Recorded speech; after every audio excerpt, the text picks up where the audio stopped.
Pak Dede, Ya. gimana nih hari ini, hari Minggu kita? Ya, hari Minggu kita harus tetap cari aktivitas yang positif. Betul Iya. sekali. Orang lain berlibur, berlibur dengan keluarga, kita berlibur sambil nyelam minum air. Nah, maksudnya gimana nih? Berlibur sambil nyelam minum air. Ya, karena ini kan berliburnya ke kebun duren. Ya, Kita berliburnya menyelam, ya, minum airnya dapat duren. iya, betul sekali. Jadi teman-teman semuanya, hari ini itu Pak Dede ceritanya main ke Subang. Ya. Tapi nelpon saya seperti biasa kalau hari Minggu itu saya sekarang kembali ke alam ya. Ya, betul. Jadi hari Minggu itu saya sekarang di kebun terus. Jadi nanti Pak Dede itu kalau di hari-hari Minggu itu tentunya langsung ke kebun saja gitu. Oh, siap. Cuman karena kebetulan sekarang udah ada Pak Dede di sini nih, jadi ya saya sebagai tuan rumah tentunya harus apa namanya ya, memberikan sajian ini. Ya, airnya tadi, nyelamnya kan sudah. Ya, Nah, minum airnya kan belum. ya betul. Tapi Pak Dede nanti minum air, setelah minum air nanti bayar. Gitu. Itu dia. Kalau bayar jangan di depan kamera. Iya. Oke Pak Dede, kita jalan-jalan dulu sana Pak Dede. Mau lihat Oke. apa nih ya? Ya, iya, kita lihat terus teman-teman para netizen. Heeh. Ternyata Kang Heri ini mengelola kebun durian luar biasa. Ada berapa hektar Kang Heri? Ya lumayan sih, nggak usah dibilang lah. nggak Yang usah penting dibilang. mah ada saja gitu Iya, kan. luar biasa nih ternyata nih. Iya. YouTuber kita ini multi talent, multi usaha, apa aja dikerjain. Iya. Yang penting Luar biasa, halal. jadi cuan ya. Jadi cuan. Oke. Siap. Ayo Pak Dede mau lihat pohon durian apa nih? Oke. Adanya durian apa aja? Nih Pak Dede di sini main ke Subang itu beserta sang istri tercinta, juga dengan anak tercinta, tuh ibunya ada. Tapi hari ini itu belum kita kasih karena kita mau cari dulu duriannya yang ya mudah-mudahan ada yang jatuh gitu Pak Dede. Pak Dede ya? Nih Pak Dede tuh ada yang hitam tuh. Ada yang hitam itu apa namanya? Tidak keburu diambil, jadi seperti itu Pak Dede. Tuh. Iya. Jadi busuk, betul sekali. Ini pohonnya udah gede-gede nih Pak Dede. Jadi berapa tahun umur pohon seperti sekarang? Wah, udah lama sekali nih. Ada mungkin 10 tahun. Lebih ya tuh. Ya. Ini mungkin masih bisa seumuran sama saya nih. Wah, Begitu. mantap Kang Heri. Bukan biasa, luar biasa, tetapi biasa di luar. Ya. Ini sekarang itu lagi pembersihan Pak Dede. Ya. Nih, kita lihat tuh di situ ada durian yang baru dipetik. Kita lihat saja. Dan nanti kalau berapa kali dalam tahun panen? buka apa namanya durian ini kalau di sini sih sebetulnya untuk saat ini 1 tahun sekali Pak Dede. Begitu kalau di sini itu 1 tahun sekali panennya gitu. Tapi Tempat lain? ya Sekian kalau kali. sebetulnya kalau mungkin di luar ya itu sudah ada, bisa terkadang apa namanya ya, bisa Tahun. 1 tahun itu bisa ya, intinya dia nggak tahu ya mungkin. Tapi karena memang kita inginnya yang alami-alami saja, karena kebetulan di sini juga menggunakan pupuknya lebih cenderung kepada pupuk Ada. kandang ya, pupuk organik lah begitu, seperti itu. Karena dulu di sini sempat menggunakan pupuk kimia ya, tetapi kita sedikit kurangi seperti itu. Jadi tetap juga kita masih menggunakan sedikit, tapi volumenya saja.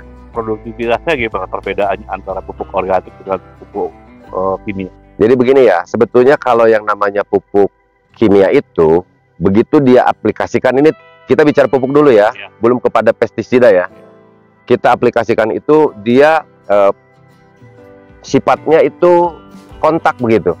Jadi pada saat diaplikasikan 1 minggu memang dia terasa, gitu kan ya. Jadi terasa kelihatan ya perubahannya. Tetapi kalau namanya pupuk kandang itu sebetulnya pada saat awal kita aplikasikan itu terkadang itu memang kelihatan seperti yang tidak ada bereaksi. Padahal mereka itu sebetulnya apa namanya perlu proses untuk bagaimana pupuk organik di sini bisa betul berproses gitu. Tetapi pada saat kita aplikasikan sedikit saja pupuk kimia, itu nanti penyerapannya lebih mudah. Seperti itu. Jadi saling mendukung. Iya, gimana? iya intinya kandungan pupuk yang kita berikan itu walaupun sifatnya volumenya sedikit, misalkan kita menggunakan pupuk kimia sedikit ya, tetapi pada saat di sini karena kultur tanahnya sudah bagus, karena ada pupuk yang sifatnya pupuk organik itu tadi, jadi penyerapannya itu lebih bagus begitu. Pengaruhnya seperti itu. Jadi pada dasarnya ini berbicara terkait pupuk nih, baik apa namanya antara pupuk kimia dan pupuk organik maupun pestisida yang sifatnya kimia dan itu yang sifatnya organik. Nah, kalau yang namanya kimia itu sifatnya kontak. Jadi begitu diaplikasikan, misalkan kita bicara pestisida nih ya, misalkan ada hama langsung kita aplikasikan, set, itu hamanya langsung mati. Ya misalkan kan ada ulat atau ada apa tanaman-tanaman bisa dikatakan hama itu langsung mati ya. Hama yang kelihatan dulu nih, yang bukan yang disebabkan oleh bakterisida ya. Kalau ada yang bakterisida kan kita pasti menggunakannya fungisida ya. Tapi kalau misalkan hama yang kelihatan, yang kasat mata kan kita melihatnya menggunakan aplikasinya menggunakan insektisida. Nah begitu kita aplikasikan, kalau yang namanya sifatnya pupuk apa namanya pestisida kimia itu langsung mati, pek. Setelah nyemprot berapa lama juga langsung mati. Tapi kalau yang namanya pestisida organik pada saat kita aplikasikan dia tidak langsung mati. Jadi dia ada prosesnya gitu loh. Tetapi pada saat kita aplikasikan dia itu seolah mata rantainya terbunuh. Jadi dia itu sakit dulu, apa akhirnya tidak bisa berkembang biak. Begitulah. Kalau dianalogikan mungkin seperti obat sih, ada obat herbal dan obat kimia mungkin gitu ya. Ya, kira-kira seperti itulah, betul. Jadi kalau obat herbal kan pelan-pelan, tapi mematikan sumbernya. Betul seperti itu, gitu. Jadi ya kalau saya untuk saat ini karena masyarakat juga sebetulnya lebih senang terhadap hal yang organik ya, makanan yang organik atau misalkan sayuran yang organik. Jadi kita juga di sini lebih cenderung lebih banyak menggunakan pupuk maupun pestisida yang sifatnya organik seperti itu. Produksinya di mana organik? Kalau ini tempat khusus atau memang diproduksi sendiri? Terkadang memang diproduksi di sini juga gitu kan. Ini kayak misalkan untuk nih kayak yang seperti ini kita lihat nih. Nah, seperti ini kan apa namanya ya? Ini itu kan durian yang ya busuk lah ya. Dia yang busuk. Nah, nanti itu biasanya kita di mesin dicacah dulu nih. Nanti setelah dicacah, kita fermentasi ya. Kita fermentasi menggunakan M4 sama molase. Molase ya tujuannya adalah untuk mencepat proses pembusukan. Kita nanti ada tahapannya ya. Ada kita masukin tong, ada kita masukin plastik, ya tergantung volumenya ya lah. Seperti itu. Tahu saya, berarti limbah durian juga bisa dimanfaatkan. Bisa dimanfaatkan. Iya, untuk pupuk organik. Jadi untuk yang kayak gini, daripada kita buang, lebih baik kita cacah-cacah, terus kita bikin pupuk organik. Atau mungkin bekas rumput-rumput di sini juga nih ya. Rumput-rumput ini kan sudah dibabat nih. Kita bisa ambil, dikumpulkan di suatu tempat, kita ada proses fermentasi di sana. Yang akhirnya dari alam bisa kembali ke alam. Jadi cost produksi kita untuk tanaman itu bisa dikatakan lebih hemat lah, menghemat berapa persen seperti itu. Iya, begitu. Karena selain itu juga kalau misalkan kita terlalu menggunakan pupuk kimia terlalu besar, yang pertama kita itu budgetnya pasti besar ya. Terus yang kedua kandungan tanah juga akan menjadi keras.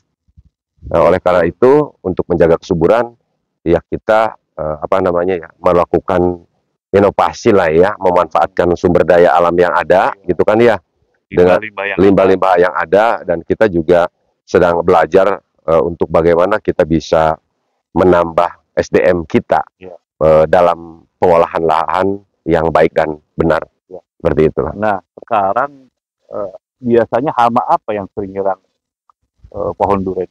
Kalau yang durian ini kebanyakan ini rata-rata ya, misalkan hama penggerek batang.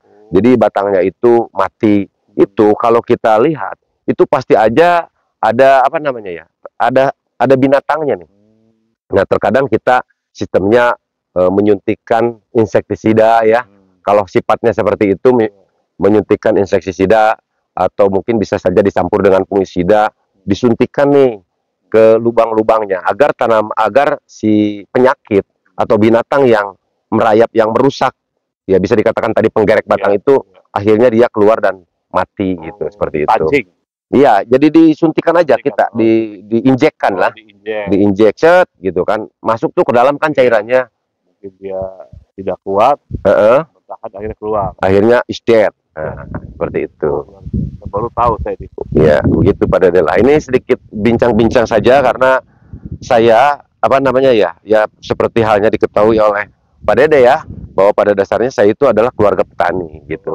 Saya sangat bangga sekali Pak Dede menjadi petani. Iya. Milenial. Iya, karena petani itu kan pemuda terampil masa kini. Dan terampil semua dihajar. Betul. Demi cuan. Dan selain dengan apa namanya ya? Selain itu juga petani itu penyangga ketahanan negara Indonesia. Jadi dengan menjadi petani kita itu secara tidak langsung nih ikut partisipasi. Iya, memberikan kontribusi untuk bagaimana bisa menaikkan ketahanan pangan negara Indonesia. Luar biasa, visinya luar biasa. Bang cocok nih jadi wakil rakyat. Amin. Amin. Sebetulnya kalau itu masih sebenarnya bonus ya. Kita itu mencari ruang, mencari waktu dan kapasitas untuk bagaimana kita bisa menuangkan konsep dan gagasan yang lebih mengarah kepada kepentingan masyarakat. Iya. Tapi kalau seandainya kita misalkan dari pleno akhirnya kita tidak jadi, berarti Allah memberikan sesuatu yang lebih baik buat kita. Oh iya, tapi yang pasti tilulah Pak Prabowo. Apa tuh? Dia keempat kali dia kalah keempat kalinya baru jadi. Oh, jadi jangan pernah menyerah, harus jadi. Jadi kalau namanya kalau di Sunda itu ada nista maja utama ya. Itu dia. Iya. Jangan gara-gara pleno sekarang misalkan itu, iya. Udah.